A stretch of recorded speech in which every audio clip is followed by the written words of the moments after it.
Congress party ఉపాధ్యక్షుడు Rahul Gandhi Twitter అకౌంట్ను hack చేసిన వాళ్లే కాంగ్రెస్ పార్టీ అకౌంట్ను కూడా హ్యాక్ చేశారు. రాహుల్ అకౌంట్ నుంచి వాళ్లు పోస్ట్ చేసిన ట్వీట్ను తొలగించిన కాసేపటికి కాంగ్రెస్ పార్టీకి చెందిన అధికారిక ట్విట్టర్ అకౌంట్ మీద పడ్డారు. అక్కడ సైతం పలు అభ్యంతరకరమైన ట్వీట్లు పోస్ట్ చేశారు. రాహుల్ గాంధీని ఉద్దేశించి కూడా ఇందులో 1-2 ట్వీట్లు ఉన్నాయి. ఆటిజం కోసం ప్రత్యేకమైన క్లాసులు ఏమైనా కావాలా అంటూ రాహుల్ను ప్రశ్నించారు. క్రిస్మస్ స్పెషల్గా మరో దాడి చేస్తామని ముందుగానే హెచ్చరించారు. మీ పార్టీని కుప్పకూల్చేందుకు కావలసినంత సమాచారం మా వద్ద ఉందని తెలిపారు.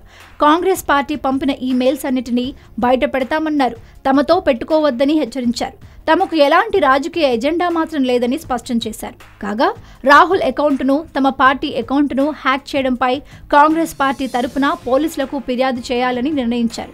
ఈ విషయాన్ని పార్లమెంట్ ఉభయ సభల్లోనూ ప్రస్తావిస్తామని కూడా అన్నారు.